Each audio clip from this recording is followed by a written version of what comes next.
Pronto. Nesses últimos 15 minutinhos, eu já vou deixar tudo pronto para a gente entrar na eletrodinâmica, tá? Que é a segunda parte da eletricidade.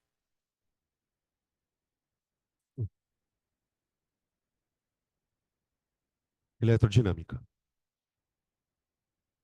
Que é a parte de eletricidade que despenca, né, gente? Não preciso nem falar. Dinâmica. Qual a diferença da eletrostática para eletrodinâmica? Nesses últimos minutinhos, a gente já deixa tudo alinhado para a próxima aula. A eletrostática, gente, ela basicamente estuda o que faz as cargas se movimentarem dentro de um campo, como a gente viu aqui. A gente analisou força elétrica, a gente analisou campo elétrico, a gente analisou potencial elétrico. A eletrodinâmica, ela vai estudar os efeitos do movimento das cargas dentro de um campo. Então, a gente já sabe que dentro de um que a finalidade de um campo elétrico, né, se é que a gente pode chamar de finalidade, é basicamente converter energia. É converter energia potencial em cinética. A eletrodinâmica vai pegar essas cargas, colocar essas cargas dentro de um circuito, e é sobre isso que eu quero falar nesses minutos finais, sobre circuito, e aí essas cargas, ao percorrerem o circuito, elas vão deixando energia dentro das partes de um circuito. Então, para a gente começar a falar de eletrodinâmica, vamos falar sobre circuitos. O que é um circuito? Circuito é um sistema onde eu tenho, na verdade, eu posso, qualquer tipo de instalação elétrica é um circuito. É claro que quando eu vou representar uma instalação elétrica na forma de desenho, a gente vai usar toda uma simbologia. Mas circuitos são sistemas, são sistemas que geram, transmitem e distribuem energia elétrica.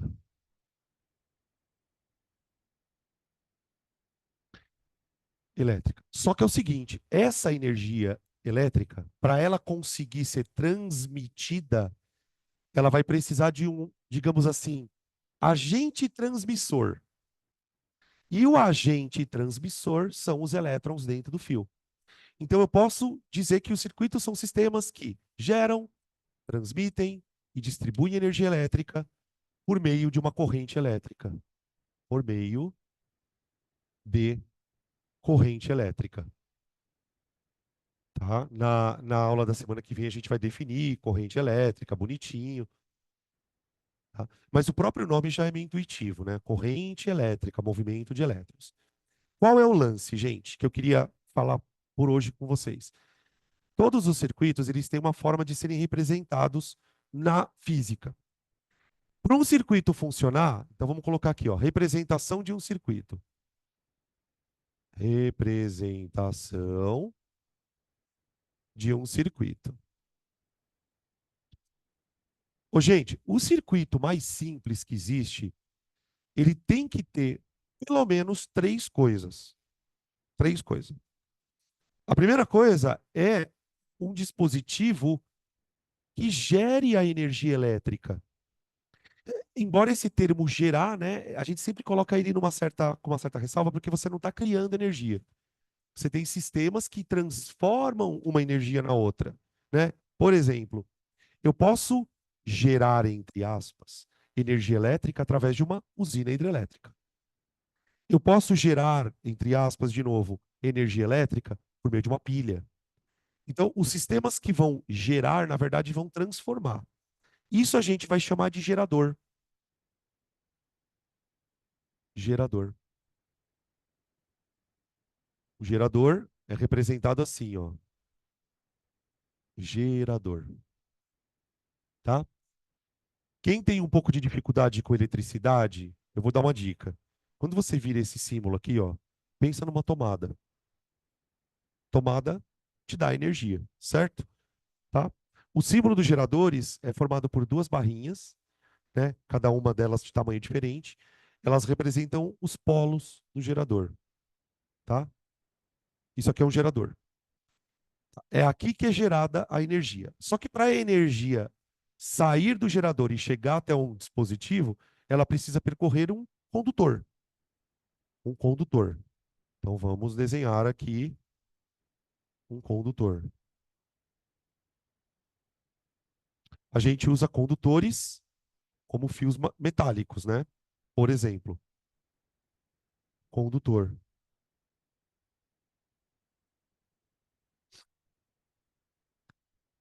Aqui tem um probleminha, tá? Os condutores podem ser reais ou virtuais, ou ideais, assim como geradores. A gente vai estudar tudo, tá?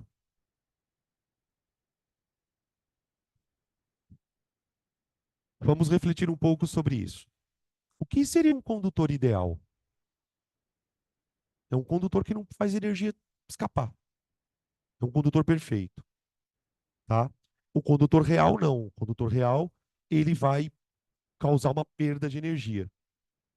O que seria um gerador ideal? Esse já é um pouco mais difícil. Se você nunca estudou gerador, vai ser difícil você imaginar. Se eu disser para você que para o gerador gerar energia, ele tem que gastar uma parte da energia, faz sentido? Total. Todo gerador, para gerar a energia, ele vai gastar um pouco de energia. Isso é um gerador real, né? O ideal não. O ideal ele gera e transmite tudo que ele gerou, tá? Claro que vocês vão perceber que trabalhar com coisas ideais é bem melhor. Aí essa energia, ela vai sair do gerador, quer ele seja real ou quer ele seja virtual, vai por meio dos condutores chegar até os consumidores. O que é um consumidor de energia? É um aparelho que vai usar energia para fazer alguma coisa. Na física, a gente tem dois tipos de consumidor. O primeiro consumidor super famoso é o querido resistor. Resistor, tá? O resistor é feito para esquentar. Tudo que esquenta é um resistor.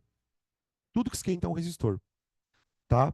Então, o resistor ele é especialista em converter energia elétrica em calor, tá? Então, ele converte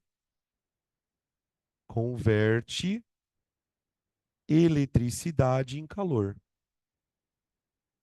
Famoso efeito? Isso, Joule, em calor. Lembra daquelas maldita questão de potência de chuveiro, né? Beleza.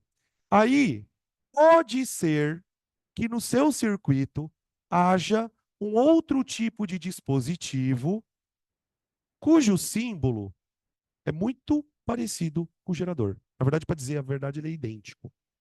Tá vendo isso aqui, ó? Só que é um outro aparelho. Eu vou chamá-lo de receptor. Receptor. Receptor.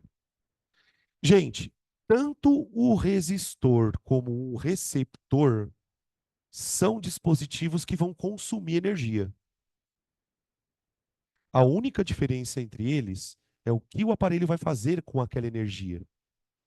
O resistor é um aparelho especializado em esquentar. Então, a gente cita aqui chuveiros, chapinha de cabelo, torradeira, George Foreman, air fryer, torradeira, ferro elétrico, coisas que são feitas basicamente para esquentar resistores.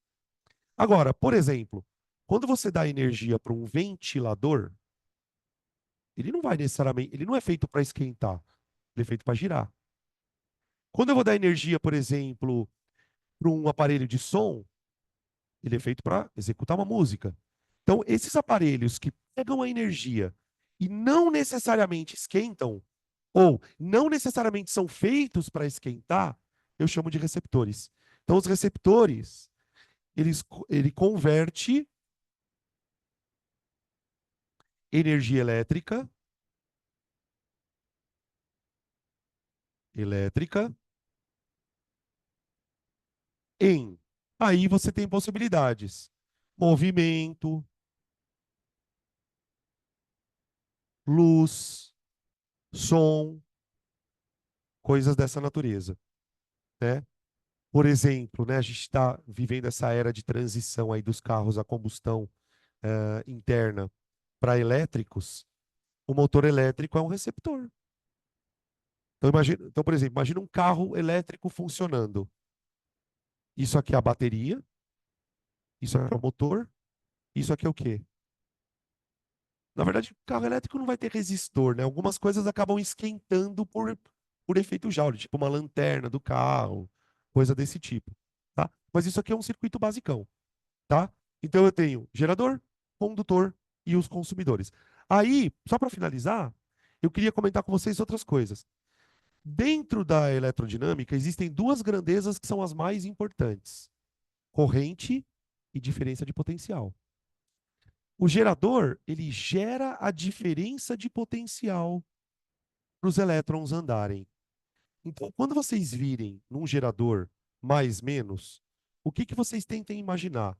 Mais significa um potencial alto.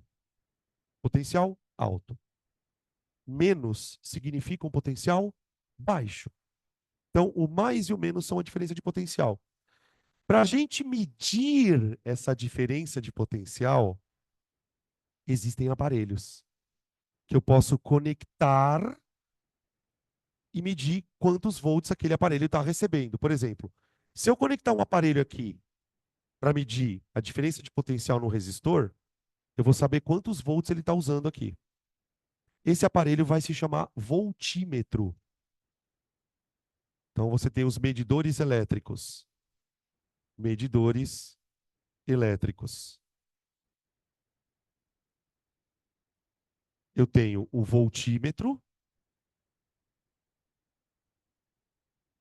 Por exemplo, eu não sei se algum de vocês já viu ou tem algum um desse tipo em casa. Você pega uma pilha, o voltímetro também custa bem baratinho lá nas lojas de eletricidade. Você pega um voltímetro e conecta no polo positivo e no polo negativo da pilha, ele te dá exatamente quantos volts essa pilha vai te fornecer. Tá? O voltímetro, ele mede diferença de potencial. Mede DDP. E a gente vai ter um segundo aparelho, que vai estar conectado também dentro do circuito, que são os amperímetros. Amperímetro, tá? Que vai medir corrente. Mede corrente elétrica. Hã? Beleza? E aí, para você, assim, acionar ou desligar o circuito, a gente costuma usar uma chave, que é basicamente um interruptor. O que o interruptor, como o próprio nome diz, faz? Interrompe. Interrompe a passagem de corrente elétrica, tá? A gente costuma chamar de chave.